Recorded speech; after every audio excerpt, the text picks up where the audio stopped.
these struggles if necessary. First off, I've been attending St. Luke's Episcopal School for a long 14 years. I do believe it was worth it because I feel like the school has developed a pretty smart and handsome young man. In my opinion, there are about 3 reasons that contributed to my interest in the field of physical medicine. First, I thoroughly enjoy helping other people. I don't mind staying after school to help tutor someone in a subject they might be struggling with, or staying after practice to help someone improve their game. I feel like taking small amounts of your time and out every day to help someone can do very big things and make things better for them. Additionally, I am health and sports oriented. I'm very conscious of what I put in my body. I try to have a healthy diet. I'm also ready to get outside and get in the sun and go play with my friends, do sports, or just exercise. Also, I have a variety of people in my family that practice medicine. My dad is a respiratory therapist. My mom's a nurse in education. I had a great uncle who was an internist and then an allergist. And I had an uncle that was a dentist. However, like I said, I am interested in physiatry. Some of y'all might not know what physiatry is, but it's not the same thing as psychiatry. Psychiatry is treating mental illness or emotional disturbance, but physiatry is a branch of physical medicine and rehab that usually treats biomechanical disorders by means of using physical healing such as exercise, heat, electricity, but not using medications or surgery. A physiatrist is a medical doctor, or MD, that can manage other workers working within this environment.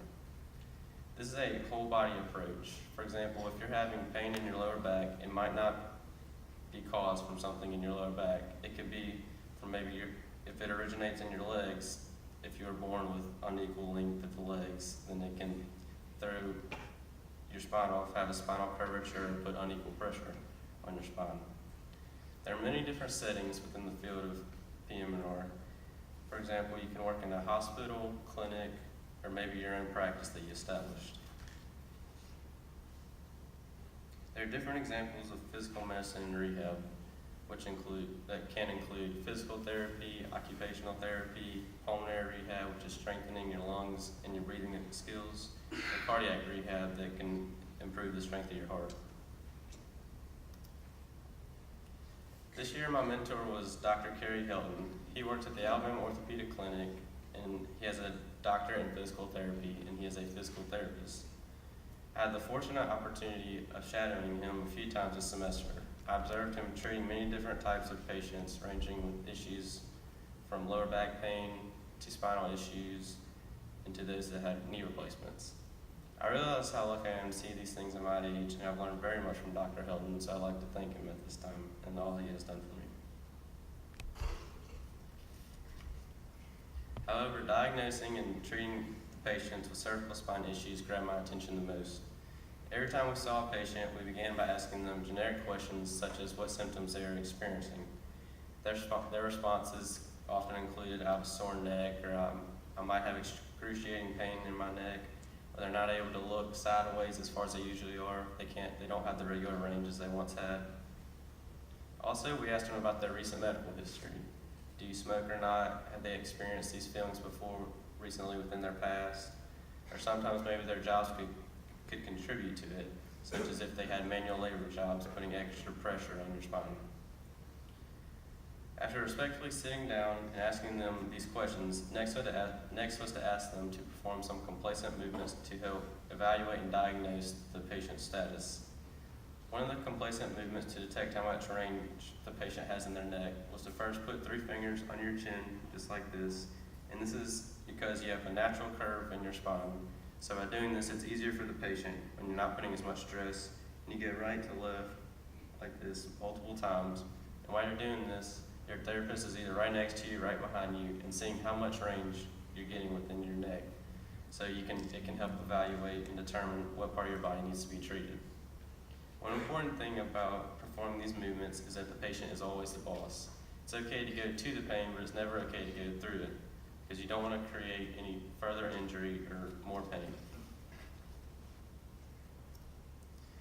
After detecting what the issue is causing the cervical spine region or neck to be painful, educating the patient is very, very important. Describing what is wrong and how it happened can prevent it from happening again. Next, it is important to go over the treatment plan for the patient.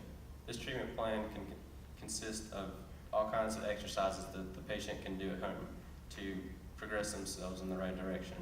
Ensuring the patient does the correct exercises before you release them is very important, because if they do the exercises at their house, there's no one there to correct them if they're doing it wrong. Maintaining a healthy lifestyle is important, not for just spine injury prevention, but to keep the whole body healthy. Constant exercise, not smoking, good posture, and a well-rounded diet are all extreme contributors to a healthy body. Without even one of these, the body can deteriorate or develop abnormal conditions that nobody wants. It is also important to be in regular contact with your doctor or therapist. Regular checkups may seem annoying, unnecessary, pointless, but I assure you they're worth your time. For just about any kind of injury or illness, early detection is key to prevent it from getting worse or spreading. For me, I know the easiest way to prevent an injury or stay out of the hospital is to make sure that my parents know that I'll be going to school after this year. That's why I'll be attending the University of South Alabama next fall in scholarship. I plan on majoring in physical therapy or human performance to obtain an undergraduate degree. After receiving my undergraduate degree, I hope to enter the physical therapy school or med school. Either path I choose, I know I'll do everything I can to continue learning from established people within the field and gain as much experience as I can. Other people I gained experience from this year were Dr. Susan Ledoux, the Associate Dean of the Med School at the University of South Alabama. She helped describe physiatry and the process of med school at the beginning of the year to me. Mr. Arby, who is a PTA, who helped teach me about physical therapy, and I also visited Operation Bounce Back at Melbourne Infirmary's Pro Health Department. Here they have a cardiac and pulmonary rehab facility where I saw people come in, get their blood pressure, and do their exercises for the day. But in the end, we all know it's not about the money. We all want to find a job that we enjoy and are motivated to show up every morning. No one wants to come in dreading what they'll be doing for the day and every day for the rest of their life, nor do the co-workers or the people around them want to deal with that. Now I'd like everyone to take whatever you've learned, not only from me, but also my other classmates, and apply them to your own lives to sustain long and healthy lives, whether it's to exercise, eat right, reduce stress, or anything they may have taught you.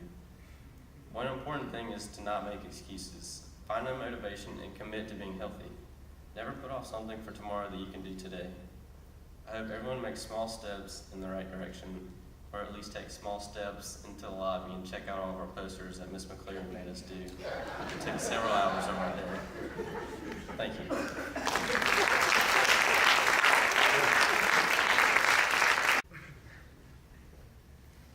Hi, my name is Anna Regan, and tonight I'm here to talk to you about the gift of in vitro fertilization. For those of you who may have noticed, I am wearing a pink and blue ribbon, along with my classmates, also with Ms. McCleary and Mr. Anderson. For those of you that don't know, next week is National Infertility Awareness Week. If any of you would like one to wear next week, they are near my trifold outside in the lobby. To us, we view celebrities as precise, perfect human beings. Sometimes we idolize them so much, we often forget that they are humans just like us and can suffer from the same health issues that we do. These celebrities, like Mariah Carey and Nick Cannon, or Nicole Kidman and Keith Urban, unfortunately suffer from infertility, but thankfully to the amazing treatment of in vitro fertilization, they were able to conceive and bear the children that are pictured with them here. Before we look at in vitro fertilization and why one would need it, we must first look at infertility. The infertility can be categorized into three main categories. First, looking at male infertility. When looking at abnormal sperm and production and function, this means that the male can suffer from a low sperm count, or even that his sperm is not viable enough to swim to meet the egg for fertilization. This can also link with the delivery of the sperm, meaning that the sperm simply is not viable in order to swim in the female reproductive system. When looking at overexposure, this means that the male reproductive system most often comes in contact with heat or chemicals that can damage the sperm. Studies have shown that men who use hot tubs regularly have a low sperm count due to the heat and chemicals they come in contact with. Also, cancer can be one of the reasons why males are infertile due to its disease and the treatments of it. When looking at female infertility, we must first look at ovulation disorders. This simply can mean that the female's ovulation cycle is not in sync to where she knows it regularly, or it ceased to exist. When looking at physical abnormalities, this is typically the number one reason behind infertility. This can be problems such as blocked fallopian tubes where the egg cannot enter for fertilization, or even the uterus lies incorrectly in the abdominal wall to where implantation cannot occur.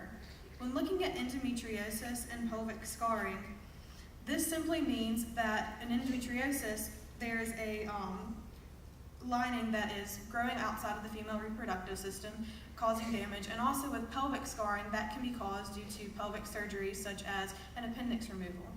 When looking at cancer, it is also just simply damage from the disease and its treatment to the female reproductive system, making it difficult to conceive. Also, certain medications can also cause a hormone imbalance for some females, making it difficult for them to fully know their cycles, causing for conception to be more difficult. When looking at both male and female infertility factors, these typically affect overall health of a human being. When looking at age, it simply is mostly the female's factor, because simply around the age of 35 is when females' eggs count seems to drop a lot lower than they were before. Whenever you put alcohol or tobacco in your body, it's going to fully affect your body and its entire system and put you under the influence. But it can also lead to problems with proper sperm and egg function. With weight issues, this typically can be due to obesity, causing it difficult for women and men to produce proper sperm and egg, and also underweight issues. For women, you must have a certain body mass index in order for implantation and conception to occur. With looking at exercise issues, it typically affects the female. Women who tend to over-exercise can somewhat throw their menstrual and ovulation cycles out of balance, making it also difficult for them to fully understand when is best for them to conceive. Now, when looking at in vitro fertilization, so what is it? In vitro fertilization is defined as the complex series of procedures used to treat infertility and assist with the conception of a child. Most doctors recommend that you do not seek treatment for infertility until typically around a year of not being able to get pregnant. When looking at the history of IVF, in 1827, scientists discovered that the female body contains eggs, and in 1843 is when they fully discovered that when sperm and egg meet, that is when fertilization occurs. In 1878 was when the earliest experiments were first performed. However, they were performed on rabbits and not humans. Dr. Robert Edwards and Dr. Patrick Steptoe are credited for the first successful IVF case. They began working on it in 1970, and they were successful when Louise Brown, on July 25th, 1978, was brought into the world in the UK. 3 years later, Elizabeth Carr was born. She was the first American case, and she was born December 28th, 1981. Now, when we look at the in vitro fertilization process, you must fully understand that every step is key and very precise. In the first step, this is where you monitor and stimulate eggs. During this step, fertility medications are prescribed to stimulate egg production for the female. Ultrasound will also be used to examine these ovaries and how many viable follicles will be used in order to retrieve them. Also, blood tests are run to check hormone levels at this step. Looking at the second step, which is where the eggs are collected, minor surgery is used to retrieve the eggs. This process takes from about 45 minutes to an hour, and women are able to go home right after the surgery. During this time, they will use an ultrasound and a hollow needle to extract the eggs.